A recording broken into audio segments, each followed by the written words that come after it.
안녕하십니까. 2023년 9월 10일 일요일입니다. 코패스 동반자 채널에서 오늘은 FA50 MLU 개량안 승인, 단종 부품 성능 개량 가능해져 세계 시장 석권한다. 이런 주제로 말씀을 드리기로 하겠습니다. 많은 밀매분들이 잘 아시는 것처럼 FA50이 원래부터가 이게 훈련기로 개발이 됐었기 때문에 전투기로서의 성능은 미흡하다. 이 정도는 다 아시고 계실 겁니다. 그리고 FA50의 원조인 T50을 개발할 때도 이게 자금이 부족해서 부품을 T50에 맞춰서 처음부터 개발한 게 아니라 기성품을 60%나 갖다가 채용을 한 겁니다. 가격을 저렴하게 하기 위해서. 그리고 개발이 성공할지 못할지도 미지수였기 때문에 무리수를 두지 않은 거죠. 이렇게 개발한 T50이 최초로 납품된 연도가 2005년입니다. 그러니까 2025년이 되면은 기체 수명 연한인 40년의 반, 딱 20년이 도래가 되는 거죠. 그런데 문제는 주요 핵심 부품들을 T50 개발에 맞춰서 한 게 아니라 기성품을 사왔기 때문에 중간 성능 개량을 해야 될 시기보다 더 오래 수명이 지나가 버린 거예요. 그러니까 지금 상당수의 구성품들, 주요 부품들, 이것이 다 단종이 되어버린 겁니다. 카이는 이걸 잘 알고 있었기 때문에 지난 정권 때 PPT 자료를 만들어 가지고 공개적으로 FA50의 성능 개량을 해야 된다. 이런 발표까지 했었는데 정부에서 들어주질 않은 겁니다. 그러다 보니까 단종된 부품들을 공군이나 주요 수출국가에 공급을 해줘야 되는데 이거를 무슨 재주를 해주겠습니까? 그렇다고 대놓고 부품이 단종됐다 이렇게 할 수도 없기 때문에 카이는 FA50 단종 부품을 전담하는 부서가 따로 있다고 합니다. 그래서 필리핀 공군에서는 FA50이 주력 전투기인데 이게 가동률이 30%대로 뚝 떨어지기까지 했었다고 합니다. 그런데 다행히도 코로나 발생 사태가 겹쳐서 그런 핑계를 대서 잘 넘어간 거죠. 그렇지만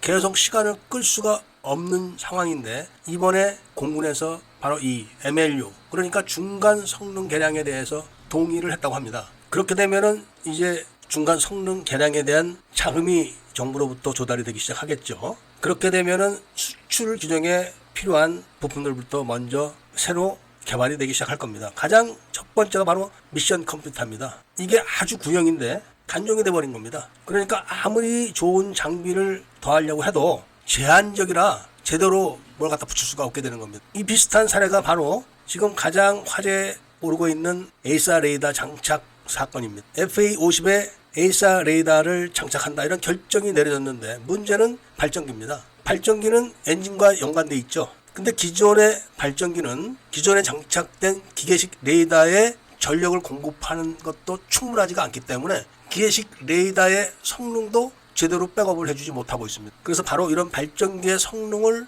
높여놔야지만 에이사 레이더의 성능을 충분하게 뒷받침을 해줄 수가 있는 겁니다. 그런데 이렇게 단종된 부품들의 성능을 개량하는 게 아니라 다시 만드는 거죠. 그런데 KF-21 개발 경험이 있기 때문에 다시 만들 수 있는 기술력은 있는데 돈이 없는 겁니다. 예를 들면은 AIM-120 공대공 미사일을 장착하는데 들어가는 비용, 그 다음에 성능 확인 비용이 대략 3천억 원 정도 소요된다고 합니다. 이게 단다고 해서 끝나는 게 아니라 다뤄놓고 사격을 해가지고 정확하게 맞는데 확인하는 데까지 이륙을 2,000번 정도 시켜야 된다는 겁니다. 그래야만 신뢰성 있는 FA50의 AIM-120 미사일 발사 능력이 검증이 되는 거예요. 그런데 이런 단종된 부품들, 그리고 성능이 떨어진 부품들에 대한 성능 개량이 완성이 되면 문제는 세계 시장을 다 석권할 수가 있게 되는 겁니다. 얼마 전에도 본 채널에서 말씀드렸지만 중국의 JF-17은 완전 도태 수준에 들어가 있습니다. 그리고 이탈리아의 M346 기체도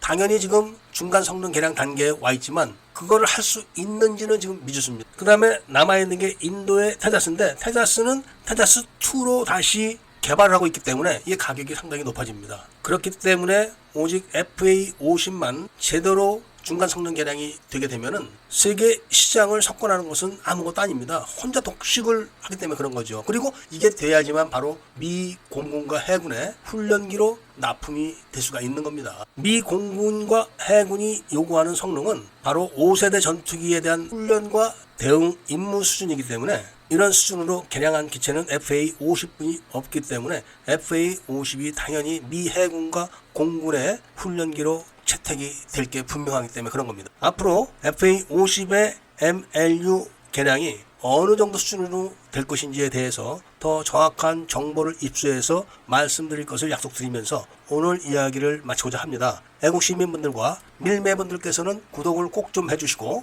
좋아요와 알림 설정을 부탁드리면서 이야기를 들어주신 데 대해서 감사드립니다.